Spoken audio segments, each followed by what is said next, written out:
Arnold شنوازنگر 30 جولائی 1947 کو Austria کے قصبے تھال میں پیدا ہوا۔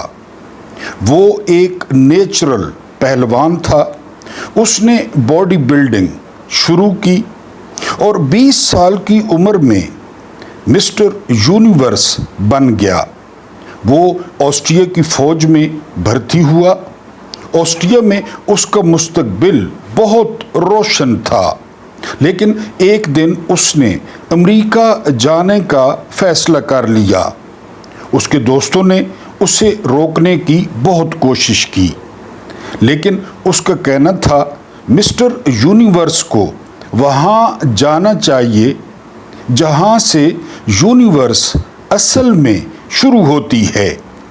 وہ امریکہ چلا گیا۔ آرنلڈ شنوازنگر امریکہ پہنچا اور اس نے وہاں معمولی کاموں سے عملی زندگی کا آغاز کیا۔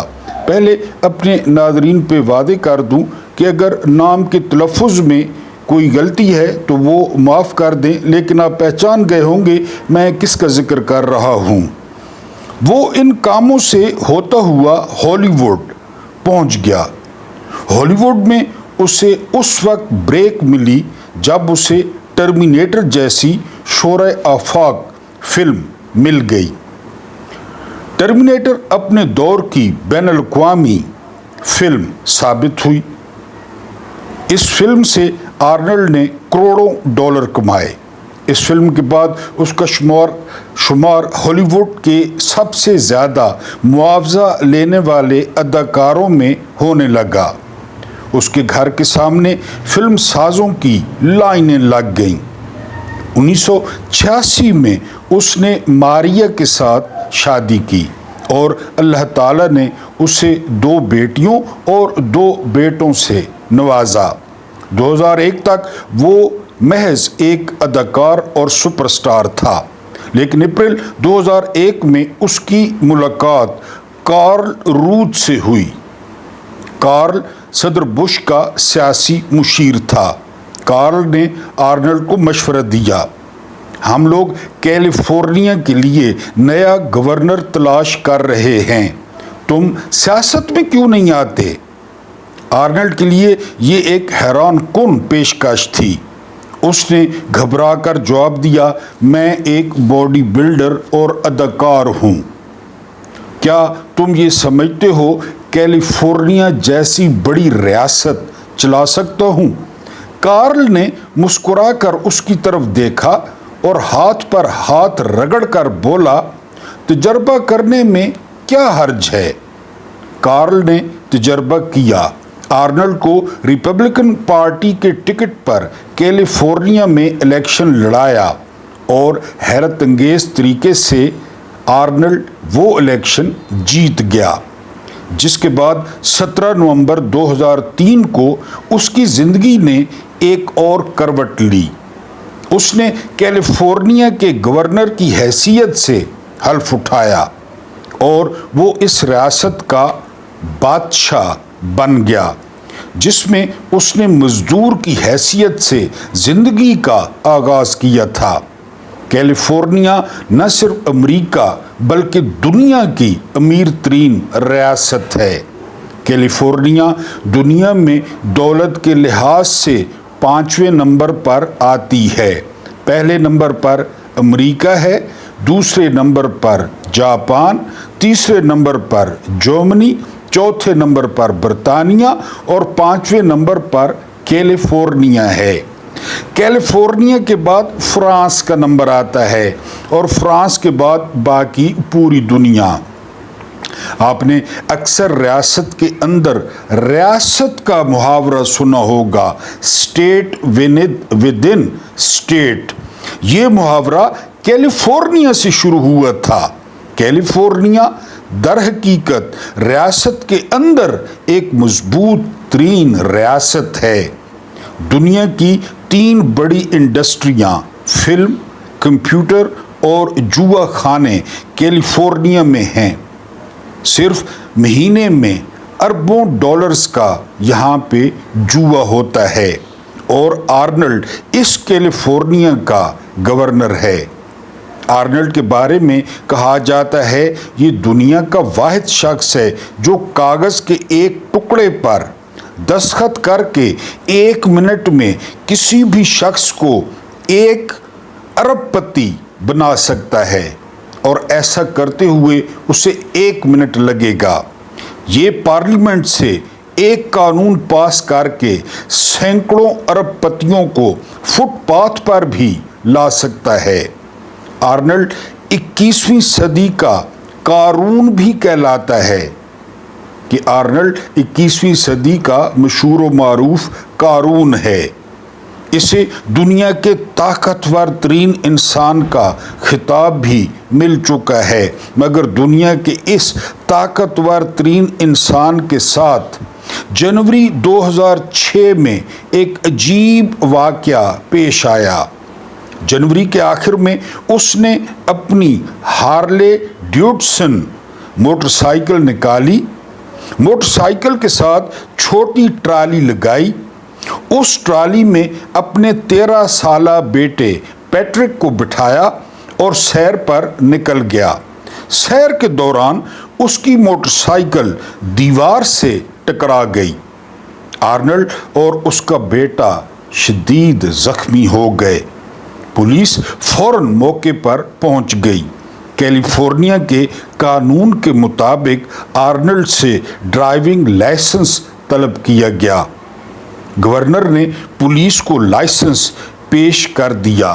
لائسنس دیکھنے کے بعد سارجنٹ نے گورنر کو سلوٹ کیا اور اس سے عرض کیا، سر یہ گاڑی کا لائسنس ہے، آپ اس لائسنس پر موٹر سائیکل نہیں چلا سکتے۔ آرنلڈ گھبرا گیا اور اس نے گھبرا کر پوچھا، اب کیا ہوگا؟ سارجنٹ نے جواب دیا، میں آپ کو گرفتار کروں گا، کورٹ میں پیش کروں گا اور کورٹ آپ کے بارے میں فیصلہ کرے گی۔ آرنلڈ نے فوراً اپنے وکیل کو طلب کر لیا۔ وکیل نے آ کر صورتحال کا جائزہ لیا اور اس کے بعد پولیس کو سمجھایا۔ جب یہ حادثہ ہوا تھا اس وقت موٹر سائیکل کے ساتھ ٹرالی بندھی تھی اور قانون کے مطابق کیلیفورنیا میں گاڑی کا لائسنس رکھنے والا شہری 3 اور 3 سے زیادہ پہیوں والی گاڑی چلا سکتا ہے۔ ٹرالی کی وجہ سے موٹر سائیکل 3 پہیوں والی گاڑی بن گئی تھی۔ وکیل کا موقف درست تھا، لہذا پولیس نے آرنلڈ کو وارننگ دے کر چھوڑ دیا۔ آرنلڈ کا خیال تھا اگر اس دن اس کی موٹر سائیکل کے ساتھ ٹرالی نہ ہوتی تو وہ پہلے دن جیل میں ہوتا اور دوسرے دن اس کی گورنری ختم ہو جاتی۔ آرنلڈ نے اگلے ہی دن موٹر سائیکل کے لائسنس کے لیے اپلائی کر دیا۔ جنوری سے جولائی تک پولیس نے 6 ماہ اس کے جسمانی، ذہنی اور تحریری ٹیسٹ لیے، اس کی ڈرائیونگ سکل دیکھی اور 9 جولائی 2006 کو اسے موٹر سائیکل چلانے کا لائسنس دے دیا۔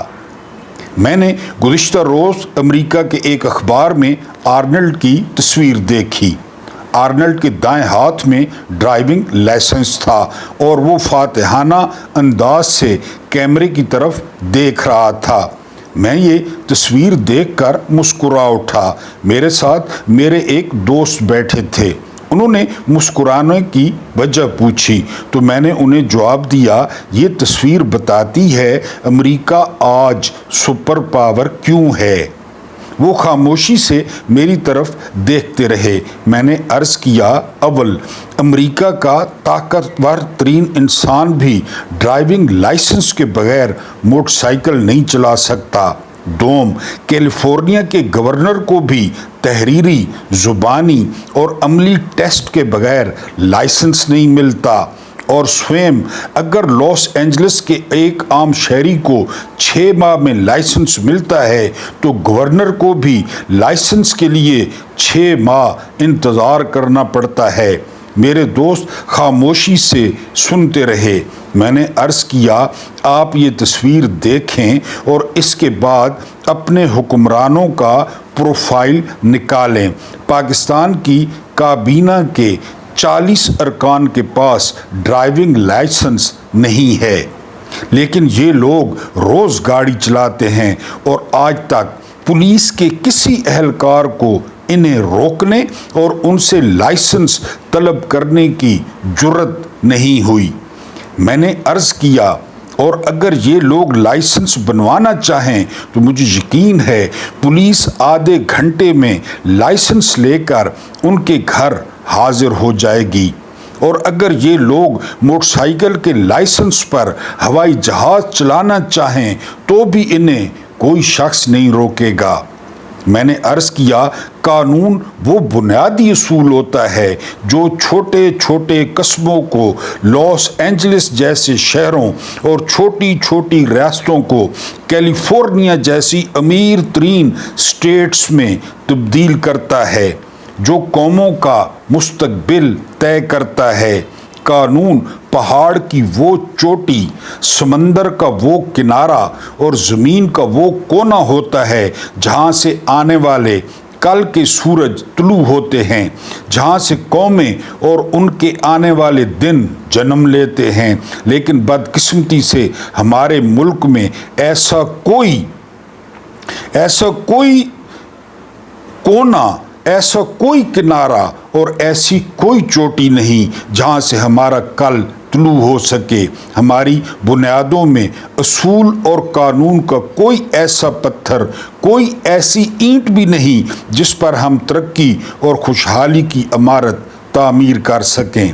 میرا دوست خاموشی سے سنتا رہا۔ میں نے عرض کیا کاش میں آرنلڈ کی یہ تصویر پاکستان کے ہر بااختیار شخص کی میز پر رکھ سکوں اور اس کے بعد اس سے عرض کر سکوں، حضور جس طرح ہتھیلی پر گنا نہیں اگایا جا سکتا، بالکل بلکہ اسی طرح قانون کے بغیر زمین کے کسی ٹکڑے کو ملک 10-20 کروڑ لوگوں کے ہجوم کو قوم اور 200 قومیتوں کو اچھی قوم نہیں بنایا جا سکتا۔ میں نے عرض کیا کاش میں انہیں بتا سکوں ہم کچھوے کی کوکھ سے ہاتھی پیدا کرنے کی کوشش کر رہے ہیں۔ بسم اللہ الرحمن الرحیم۔ میرا نام محمود نیازی ہے۔ السلام علیکم ورحمۃ اللہ وبرکاتہ۔ آپ لوگ جانتے ہیں کہ آج 15 اگست ہے، انڈیا کا یوم آزادی ہے، اور میں انڈیا کی عوام کو تہہ دل کے ساتھ ان کا یوم آزادی جو ہے وہ مبارک کہتا ہوں، انہیں مبارکباد دیتا ہوں کہ ان کا ملک پھلے پھولے، وہ ترقی کریں اور ان کے لوگ خوشحال ہوں۔ RSS یا مودی سے اختلافات اپنی جگہ، لیکن ہم صدیوں تک اکٹھے رہے ہیں، اور دن ہے 15 اگست کا۔ میرے کچھ ویورز نے اعتراض کیا ہے کہ آپ جو ہے وہ بسم اللہ الرحمن الرحیم سے آغاز نہیں کرتے، تو آپ کو پتہ ہے ہم مسلمان ہیں، ہمارا ہر کام جو ہے وہ بسم اللہ الرحمن الرحیم سے شروع ہوتا ہے، تو یہ اپنا اپنا سٹائل ہوتا ہے، اعمال کا دار و مدار نیتوں پہ ہے، تو تھوڑا برداشت کر لیا کریں۔ میں ذرا سٹائل جو ہے وہ ڈیفرنٹ رکھتا ہوں۔ بہرحال جو ہے نا کچھ تازہ ترین صورتحال ڈسکس کریں گے۔ ایک بہت بڑے یوٹیوبر سے جو ہے وہ ملاقات ہوئی، اور میں نے ان سے، وہ شاکی تھے کہ ان کا جو چینل ہے وہ کیا کہتے ہیں فائر وال کی زد میں آ گیا ہے، ویوز جو ہے نا وہ بہت کم ہیں، اور وہ جو روزی روٹی چلانا جو ہے وہ مشکل ہو گیا ہے، کیونکہ ٹی ویوں سے ان کو نکال دیا گیا ہے۔ ابھی آپ کو قانون کی بات ساری بتائی کہ قانون تو آپ جانتے ہیں۔ یا افریدی نے کہا ہے، یہ یوٹیوبر والی بات کو رہنے دیتے ہیں، پھر آگے چل کے بتاتا ہوں۔ یا افریدی نے کہا ہے کہ 26ویں ترمیم کو میں نے اس لیے نہیں لگایا فل کورٹ کے سامنے کہ ججوں کے آپس میں اختلاف ہو جائیں گے۔ اندازہ کریں، اب یہ شخص 26ویں ترمیم کا بینیفیشری ہے، 26ویں ترمیم کے ذریعے یہ لیلا چیف جسٹس بنا ہے، اس کی پینشن 23 لاکھ اور 90,000 ہوگی، بلکہ اس وقت زیادہ ہو جائے گی، کہ اس لیے میں نے نہیں لگایا۔ قانون کو اندھا کیوں کہتے ہیں؟ کہ قانون تو نہیں دیکھتا، جو مرد یا جس کے گلے میں رسا ہے، جو عمر قید کے لیے اندر جائے وہ فیصلہ کرتا ہے، لیکن وہ کہتا ہے ججوں کے تعلقات خراب ہو جائیں گے، اس لیے میں نے نہیں لگایا۔ بہرحال یہ قانون آپ نے دیکھا، آپ کے سامنے میں نے بتایا نا، چھان پھٹک کے سٹوری رکھتا ہوں، واقعہ رکھتا ہوں۔ اب آتے ہیں یوٹیوبر والی بات پہ، تو انہوں نے مجھے کہا، میں نے کہا یار ہم جو ہے نا، ہم جس طرح امام حسین علیہ السلام نے، آج چیلم بھی ہے شہدائے کربلا کا، کہ عقیل بن مسلم علیہ السلام کو کوفہ بھیجا تھا اپنا قاصد بنا کر، اور کوفیوں نے مسلم بن عقیل کے ساتھ کیا کیا، دارالعمارہ جو بہت بڑا محل تھا اس کی چھت سے دھکا دیا گیا تھا مسلم بن عقیل کو، اور مسلم بن عقیل شہید ہوئے تھے۔ میں نے کہا یار ہم تو مسلم بن عقیل کی طرح اس قوم کے قاصد ہیں، اس قوم کے جو ہے نا ہم وہ ڈھول بجانے والے ہیں، نکارچی ہیں، اس قوم کیا مسئلے پہ جو ہے نا اپنی جان کو، میں نے اس دن بھی کہا تھا کہ ہمارا اور آپ کا جو سلسلہ ہے یہ ملاقات کا، اس میں بہت کم وقت رہ گیا ہے، کیونکہ جو قانون پاس ہوا ہے قومی اسمبلی میں اور جو میں باتیں کرتا ہوں، اگر وہ نہ بھی ہو تو ویسے بھی دن بدن جو ہے نا میں وہ بدل ہوتا جا رہا ہوں۔ تو میں نے اس یوٹیوبر کو کہا کہ مسلم بن عقیل کی طرح ہم جو ہے نا وہ قاصد ہیں، ہم کوشش کرتے ہیں تاریخ کی رائٹ سائڈ پہ کھڑے ہونے کی، ہمیں رسپانس یہ ملتا ہے 25 کروڑ عوام میں سے ہمیں یہ رسپانس ملتا ہے 2000 اور 2500، یعنی جس سے گھر کا چولہا چلانا مشکل ہے۔ تو اس یوٹیوبر نے مجھے مسکرا کر کہا کہ نیائی صاحب آپ بیوی نچوا سکتے ہیں؟ میں نے کہا یار میں نیازی ہوں، اللہ معاف کرے، اور جو ہے نا وہ بیوی کہتے ہیں پہلی شرط یہ ہے بیوی نچوا سکتے ہیں، مائنڈ نہ کریں۔ میں نے کہا نہیں۔ انہوں نے کہا جی کہ آپ بہن نچوا سکتے ہیں؟ میں نے کہا خدا کا خوف کرو یار، اس سے بھی خطرناک بات کر رہے ہو۔ پھر کہتے ہیں چلو ٹھیک، بیٹی نچوا سکتے ہیں؟ اور میں نے کہا اللہ سے ڈرو، میں تو تمہیں کیا کہہ رہا ہوں، تم کہتے ہیں بھائی دیکھ لو، ویوز دیکھ لو، جو بیویاں نچوا رہے ہیں، بہنیں نچوا رہے ہیں، بیٹیاں نچوا رہے ہیں، ویوز دیکھ لو اور آمدنی دیکھ لو۔ تو قوم کا بھی تو مزاج ایسا ہے نا، خالی ہم پہ ملٹری اسٹیبلشمنٹ یا نون لیگ یا پیپلز پارٹی تو ظلم نہیں کر رہی، قوم کا مزاج کیسا ہے کہ قوم بھی ستے خیرہ ہیں، ستے خیرہ جان کے لالے پڑے ہوئے ہیں مہینہ گزارنے میں، ستے خیرہ ہیں، پرواہ ہی نہیں ہے کسی کو۔ تو اس یوٹیوبر نے مجھے یہ 3 آپشن دیے، میں نے کہا میں اپنی یوٹیوب فیملی کے سامنے رکھ دوں گا کہ یہ ویوز ہونے کی زیادہ انہوں نے مجھے تجویز دی کہ یہ پھر آپ دیکھنا کہ لوگ کس طرح آتا ہے۔ پھر اس کے بعد چراغوں میں روشنی نہ رہی اور میں جو ہے وہ کچھ نہ کہہ سکا، کچھ بول نہ سکا۔ میں نے کہا ہم تو ریکویسٹ کرتے ہیں کہ جنتا بہت بڑی طاقت ہے، ان کے پاس پورا میڈیا چینل ہے، وہ اگر مہربانی کریں وہ آواز کو پھیلائیں۔ یہ جو ہم گیان بانٹتے ہیں، مسلم بن عقیل کی سنت پہ چل کے کوشش کرتے ہیں کہ حالات معلوم کر کے آپ کو بتائیں کہ حالات کیسے ہیں۔ مسلم بن عقیل جانا چاہتے تھے بتانے کے لیے کہ نہ آئیں اہل بیت کو، لیکن نہیں جانے دیا گیا، اور ہمارا بھی انجام ہمیں نظر آ رہا ہے۔ بہرحال انہوں نے یہ 3 آپشن دیے، بیوی کا، بہن کا اور بیٹی کا، یہ تینوں آپشن، کیونکہ جنگل کا بھی کوئی قانون ہوتا ہے، جنگل کا بھی کوئی اصول ہوتا ہے۔ اس میں سے ایک اصول یہ ہے کہ شیر اور چیتا وہ اگر بھوک سے بھی مر جائے نا تو وہ گھاس نہیں کھاتے، وہ پتے نہیں کھاتے۔ یہ میں نے کہا کہ اپنا مکالمہ، کیونکہ پچھلے ویلاگز آپ دیکھ لیں تو یہ 2 وجوہات ہیں، ایک وہ قانون پاس ہو گئے اور دوسری جو ہے نا بددلی کی آپ کے سامنے وجہ بتا دی ہے۔ جو رومنز تھے نا، رومنز یعنی جو تھے یہ بادشاہ، وہ جب حالات بہت زیادہ خراب ہوتے تھے نا، بہت زیادہ خراب ہوتے تھے تو وہ کھیل تماشی شروع کر دیتے، گلیڈیٹرز، بھوکے شیروں کے سامنے انسانوں کو پھینکنا، بھوکے شیروں کے سامنے، اور انسانوں کو آپس میں لڑوانا۔ اب کئی فلمیں ہیں گلیڈیٹرز، آگ لگوا دینا شہروں میں آگ لگوا دینا، خود بانسری بجانا، یہ کھیل تماشے۔ یہ دوسرا دن آپ کو کھیل تماشے نظر آ رہے ہوں گے، یعنی پاکستان میں اسلام آباد میں آپ کو کھیل تماشے نظر آ رہے ہوں گے، یعنی وہاں پہ مائیکل جیکسن کے گانے، وہاں پہ لنڈا بازار لگا ہوا ہے، تنگوں کا لونڈے لپاڑے، دنیا جہان کے لونڈے لپاڑے اور لگڑ ڈھونڈ ڈھونڈ کر ان کو دیے جا رہے ہیں جو ہے نا وہ تمغے۔ تو یہ آپ کو بتا دوں کہ یہ رومنوں کی سنت تھی۔ رومن جب ملک کے حالات بہت زیادہ ٹینس ہوتے، خراب ہوتے، تو وہ کھیل تماشے شروع کرا دیتے۔ تو اسلام آباد میں بھی آپ کو کھیل تماشے جو ہے وہ نظر آئیں گے۔ حمود الرحمن کمیشن رپورٹ میں اقلیم اختر رانی نے دعویٰ کیا کہ میرا اور یحییٰ خان کا جو تعلق تھا وہ بہن بھائی کا تھا، یعنی یہ، اور پھر وہ انہوں نے یہ بات مانی نہیں تھی۔ میں ایک واقعہ جو ہے نا وہ سناؤں گا، آپ ظاہر ہے مصروف ہیں، سنیں گے تو نہیں، آپ کے پاس وقت کم ہوتا ہے، آپ نے عمران خان سے بھی بات چیت کرنی ہوتی ہے۔ تو مکھیہ منتری نے کہا ہے کہ میرا سپہ سالار بھائی ہے۔ میں صرف مکھیہ منتری کو تو کچھ نہیں کہتا، سپہ سالار کو صرف یہ کہتا ہوں کہ پیپلز پارٹی نے ایوب خان کو ڈیڈی کہا تھا، پھر ایوب خان کو ایوب کتا ہائے ہائے کہا تھا۔ مشرف کو جو ہے نا وہ میاں شریف بڑے کباڑیے نے اپنا چوتھا بیٹا جو ہے نا وہ قرار دیا تھا، چوتھا بیٹا، کہ یہ میرا چوتھا بیٹا ہے۔ پھر اس کا جہاز ہائی جیک کروایا تھا اور اس کو پاکستان نہیں اترنے دیتے تھے۔ ضیاء کو یہ باپ کہتے تھے، اب ضیاء کو یہ عامر کہتے ہیں۔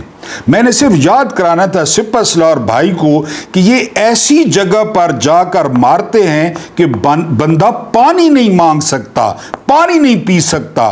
تو آپ اپنا خیال کریں، کیونکہ آپ کو بھائی ڈکلیئر کر دیا گیا ہے۔ مشرف کا انجام آپ کے سامنے ہے، جو چوتھا بیٹا تھا بڑے کباڑیے کا۔ ضیاء کا انجام آپ کے سامنے ہے، جنرل جیلانی کا انجام آپ کے سامنے ہے، غلام اسحاق خان کا انجام آپ کے سامنے ہے۔ ان سب کے حوالے کیا تھا بڑے کباڑیے نے۔ نواز شریف کو لے جاتا اور کہتے جی آپ کا بیٹا ہے، اپنا بچہ ہے۔ سب سے پہلے جنرل جیلانی کے پاس، جنرل جیلانی نے اٹھایا، پھر جنرل ضیاء کے پاس، پھر جنرل ضیاء نے اٹھایا، پھر غلام اسحاق خان کے پاس، پھر غلام اسحاق خان نے اٹھایا، پھر مشرف کے پاس چوتھا بیٹا مشرف نے اٹھایا، اور اس نے سب کے ساتھ کیا کیا۔ یہ میں نے آپ کو چیف صاحب کو بتانا تھا کہ یہ اس طرح کرتے ہیں، یہ پھر جہاز اغوا کرتے ہیں، یہ پھر جو ہے نا بندہ ہوا میں ہوتا ہے تو کہتے ہیں جہاز انڈیا لے جاؤ، اسرائیل لے جاؤ، بحر عرب میں پھینک دو۔ یہ ان کو کہنا تھا کہ جی وہ یہ آپ کو بھائی کہا جا رہا ہے تو آپ نے ہوشیار رہنا ہے۔ D G I S I صاحب کا لیفٹیننٹ جنرل اسد درانی، انہوں نے دعویٰ کیا ہے کہ یہ جو جمہوریت ہے یہ جو ہے نا وہ بٹالین ہے۔ اب یہ جمہوریت نہیں ہے، جس طرح ایک بٹالین چلائی جاتی ہے، جس طرح فوج کا سسٹم ہوتا ہے، ٹینشن ٹنڈٹی ٹینشن ٹنڈٹی، یعنی یہ جو ہے نا اب جو ان کی بات مانے گا، جس طرح میں نے کہا ہے نیا قانون آیا ہے، جو ان کی بات مانے گا، جو ان کی لائن ٹو کرے گا تو وہ بچا رہے گا، کیونکہ ایس ایچ اوز پولیس سب کو کہہ دیا گیا ہے کہ کسی کی عزت اور کسی کی جان، کسی کا مال وہ محفوظ نہیں ہے۔ جو ہمارے حکم پہ چلے گا، جو بٹالین میں بھرتی ہوگا تو وہ جو ہے وہ اس پاکستان میں رہ سکتا ہے۔ یہ اسد درانی ہے D G I S I صاحب کا، اور یہ وہ شخص ہیں جنہوں نے سیاستدانوں میں پیسے بانٹے تھے، بڑا مشہور کردار اسلم بیگ اور اسد درانی، انہوں نے پیسے بانٹے تھے سیاستدانوں میں۔ اور یہ وہ شخص ہے جس نے ڈی جی را، میرا خیال ہے دلت تھا کوئی، مجھے ذہن میں نہیں آ رہا، یعنی وہ جو ہے نا ڈی جی را کے ساتھ سپائی کرونیکل یہ ایک کتاب لکھی تھی، بڑی زبردست کتاب ہے۔ ڈی جی را کے ساتھ مل کر اسد درانی نے